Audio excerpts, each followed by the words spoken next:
John T for the Boxing Voice, and I'm delighted to be joined tonight by English heavyweight champion Fabio Wardley. Welcome back, Fabio. How are you? I'm good. How's things, mate? How you doing? Yeah, really good, mate. Apart from being locked at home with a load of kids screaming, you know what it's like. I'm all right. How you been? So we have spoke to you after your last fight. Has it sank in a bit now? Because you took it so you're so grounded. You were like, yeah, it was a good result. But for anyone who's not aware, you obliterated Richard Lartey in 2 rounds last time out. Has it sunk in, the performance and stuff? Yeah, I guess it's difficult, isn't it? Because there's not that much to take from it, really. I try to stay away from the comparisons. I try not to think deep into those too much. They don't really bother me. It's just about I always focus my fights on kind of my individual performance, and for that it was all right. It was good. Like, the finish was good, but there's just not much to take after like a round and a half, really, is there, to kind of go back on and work on. So for what it was, great night's work, got it job and done. But about moving forward and progression and keeping on myself, it's there's not too many details to take from it. But regardless, I'm happy with it. Grounded as always. So I know you don't like the comparisons, but that's my job, I guess, because I'm then going to come to bits in and the next fight. But for anyone, again, who wasn't aware, to knock him out in 2 rounds and stop him, I think Dubois took 4. He went points with Nathan Gorman, and these are people who are definitely at British level, if not beyond that. We've just seen Daniel fighting Joe Joyce at a very elite level there. So that was great. Well, that obviously brings us on to the good news. So the announcement came out Friday night from Eddie Hearn. I was looking out whether you would get on a card. I think he announced 4 or 5 fights over a 6-7 week period, and you're on the big one, which is the only box office card, chief support to Dillian Whyte. So firstly, how's that feel to be back out so soon and on a big card? Is that great? Yeah, of course. Massive. Always a pleasure to be on a Matchroom show. They're always great shows to be on, and it's nice to just be out pretty quickly. It's like only been, obviously my last one was November. Nice turnaround in terms of about 2 or 3 months. So it gives you ideal time to train, get everything set and sorted. So yeah, it's all perfect timing for everything, really. I'm buzzing for it. Well, it's great for you because I think you had 2 fights during lockdown. One was in the Garden, and then there was one later on. And then to be getting out so quickly, as you said, there's lots of fighters that aren't as lucky to get out, which shows really how well you're coming along and how fast. So let's move on to the opponent. So you're actually going to be fighting Eric Molina, an American, and it's a massive step up in class there, Fabio, as I'm sure you'd agree. What are your thoughts about Eric, and what do you expect from him? Eric's a great fighter. He's been in the game a long time, competed at the high level for a while, and he's obviously challenged for a world title twice now. So you're no mug if you get yourself into that position, not once but twice. Like, it's once, maybe you could put it down to a fluke or whatever else, good time and blah blah blah. But 2 times, that means you've really grafted at it. You really know what you're doing, and you're really working at it. So it's a great test for me to kind of prove where I am and show me kind of what we've been hunting for mainly out of these fights is rounds. I need to get rounds in. And I think Molina is someone who's experienced enough, comfortable enough on big stages, big levels, and he's been seen and done it. So there's not too much that will shock him, that he will be at least stay in there for the first half of the fight minimum, I think, really. What style do you expect him to bring? Because as you mentioned, I think he will give you, my opinion, he'll give you some rounds. For anyone who's not aware, the 2 title fights you were talking about, he's fought Anthony Joshua for his world title. I think Joshua got rid of him in 3 rounds, and he fought Deontay Wilder, 2 of the most elite in the sport at the moment. I think Wilder was about 8 rounds, something like that. So again, the comparison piece, I guess you're just going to go out and do what's right on the night. But should you put him away earlier than, say, Deontay Wilder, that's a big noise and a big statement you'd make. But are you expecting an early night, or do you think he might even take you the distance? I'm never, as cliche as it may sound, I'm never expecting an early night. I'm always looking to get him out of there and finish it. But I'm always planning, I'm always training, I'm always prepared to go the distance, to go all the way. Because I think that's where sometimes you can take your eye off the ball. It's like, oh, it's all fun and games, knocking people out in 1, 2, 3 rounds. And if you do that a few times in a row, in your head, you start getting this complex of thinking, oh, it's not going to go the distance. It's not going to go the distance. And then when that happens, and it does go, that's when you can see fighters get unraveled because they haven't really trained properly. They haven't really prepped. They didn't believe in themselves that it was going to go that far. And then when they are in the ring and they find themselves in round 8, 9, 10, whatever, they can feel that sense of uncomfortable because they haven't been there before. So that's not something I'm planning for. Obviously, I want to get him out. I want to get him out of there. I want to get everyone out of there. It's nothing direct to Eric Molina. It's just I want to finish all of my opponents inside the distance. But if it goes a bit further than usual, we've got all that covered. We've got all that planned for. I guess it's an interesting one, really, because as you said, if you blow them away early, the statement's immense and everybody starts getting excited and how far you can go and how quick. But equally, if you go a long distance, you're going to tick a few boxes that you haven't done, maybe be tested, dragged into some deep waters. Hopefully for you, you don't, but that could happen. And actually that then makes the fans realise that you've got more to your game that we haven't necessarily seen. Would that be fair? Yeah, I think both is a win-win, really. Like, if I get him out early, then I get the praise for that. And if I don't get him out so early, but I get to go through the rounds, go through the gears, and show people that I can go through the rounds, I can get to 5, 6, 7, and I'm still the same boxer. I'm not gassing out and take a few punches, get caught a few times, take them well, and keep moving forward. Those kind of things. If I can, either way it goes, there's questions I can be ticking off that will give me some praise either side. Have you got any specific sparring partners lined up, or any thoughts around who you might get in terms of styles? Nothing too specific, because I've looked at a few bits of him, not much to be honest. My coach has looked at a few bits, and we don't see anything out really specific to train for. Don't get me wrong, he's a very good and very well-rounded boxer. He ticks off a lot of boxes. But we didn't see anything particularly that we thought we need to really kind of double down on in terms of specifics and work out some key elements. Don't get me wrong, we've got game plans, things to work on and bits and bobs, but we didn't think anything in particular that we really needed to get maybe someone specific in for. So I'm just going to use a variety of sparring partners, different guys, mix them around, just keep myself fresh for any type of game plan he may bring on the night.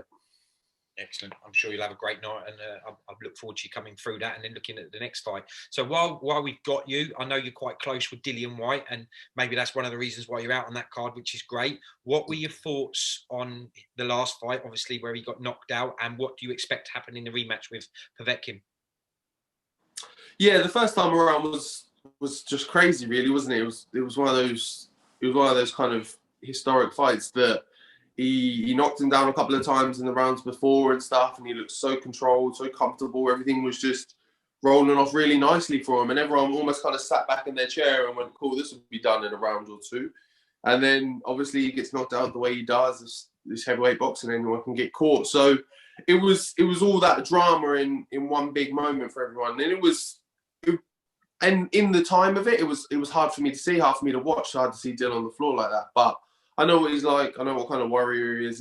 He's been in camp ever since that. I think he gave himself maybe about a week, and then just went straight back to Portugal, straight back to the gym, and straight back to work. So he's going to be, and all he's had in his brain these months and months and months is just Povetkin. So he just wants to avenge that, get that sorted, get that ticked off, and then obviously he's going to move forward and do some different things. But I think this fight again is going to be just as good. I think just as good, because there was no really dull moment in that first fight at all. It was great to watch. They're both really good. Both of them are extremely game, regardless of what's happened before. They both love getting involved. So I think it's just going to be a great fight to watch.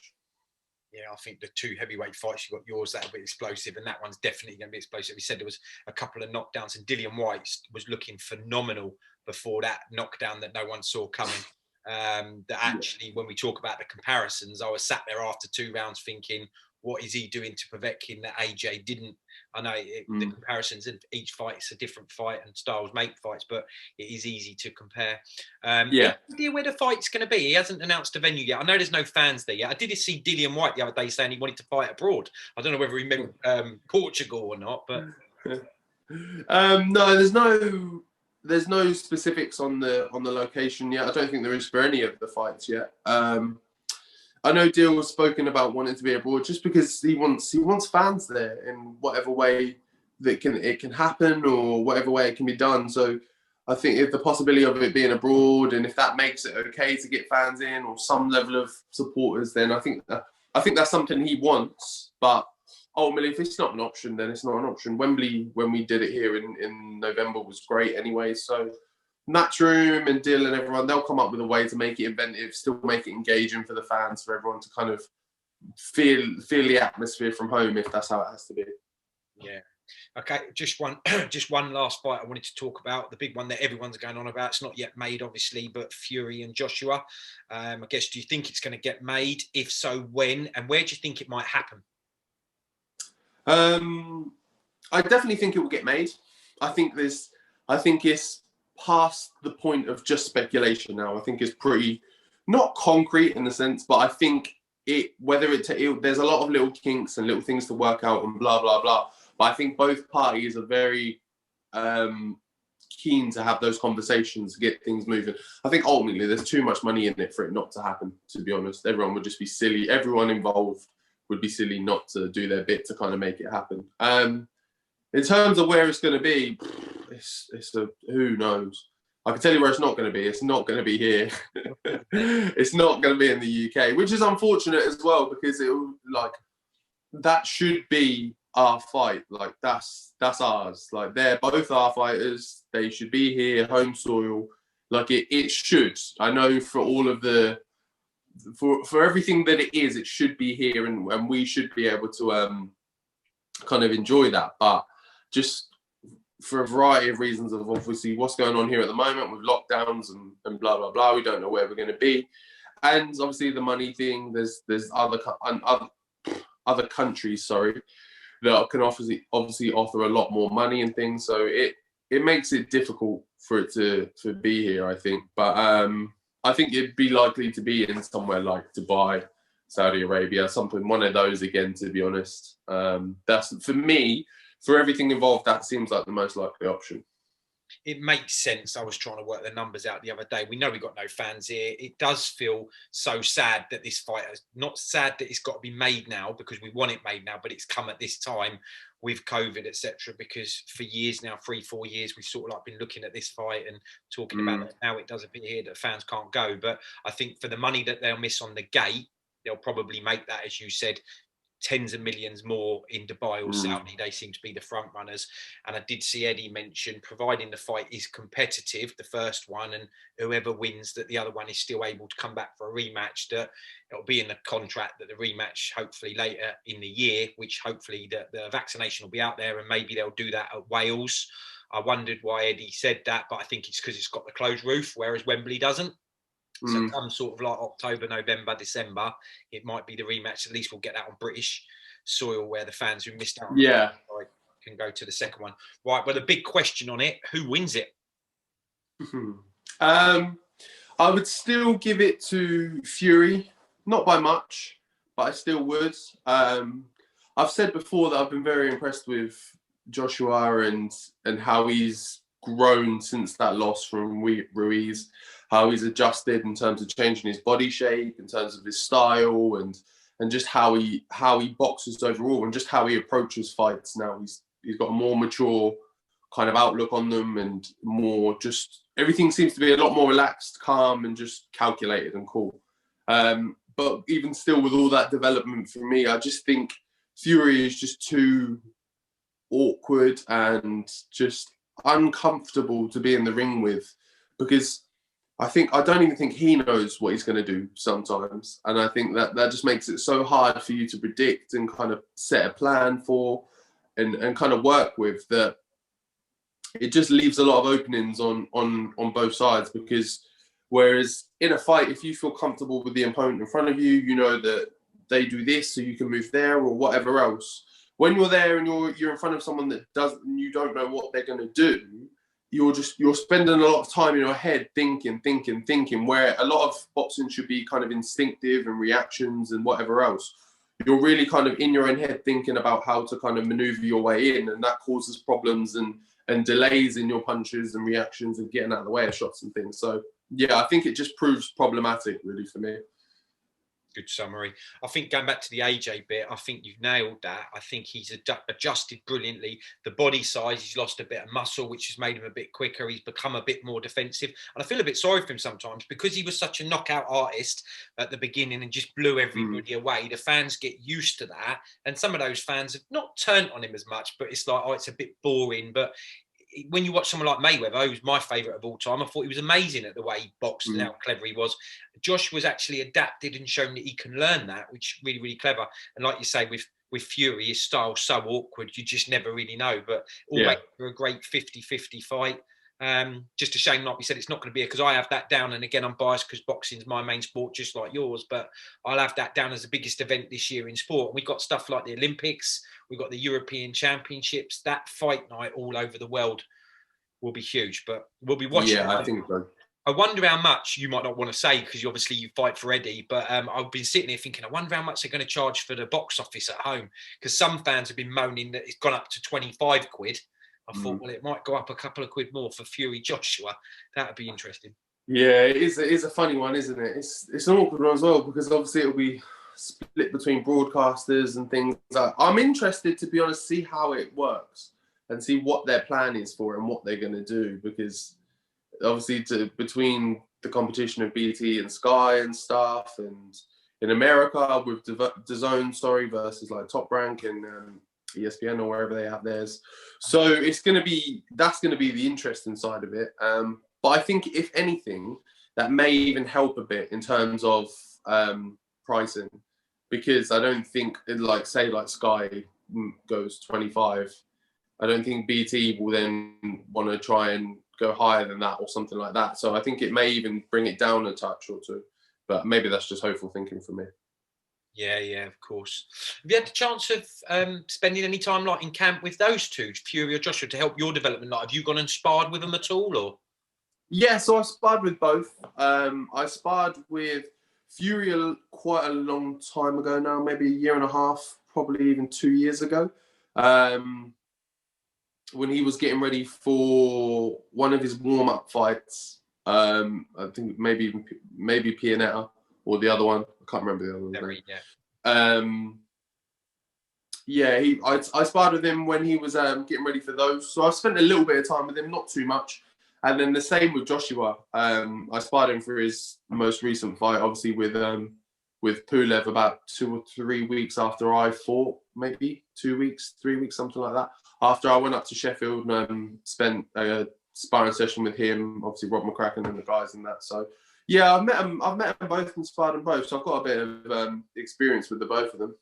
That's great for you. It's not just the sparring. I mean, hopefully the sparring might come along handy in future fights, if not against one of them in the future for yourself, but actually just being around, champs like that and what everything does and brings with it. So good stuff. Well, look, thanks for taking time out as always, Fabio. It's great having you on the show. We look forward to you having a good performance out on that card, and we'll catch up with you after the fight. Is that all right?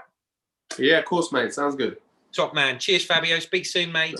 No worries, mate. Catch you in a bit. If you enjoyed the video, feel free to hit the like, subscribe, and share. As always, if you want to support us to the next level, head over to the patreon.com/ThaBoxingVoice. We have tons of exclusive from Border Wars, from title, betting shows, the list goes on and on and on. But in addition to that, if you guys have questions for fighters, trainers, and promoters, this is where you can submit them. We will run out, get these questions answered, and put it back on the show just for you guys. Appreciate it. Peace.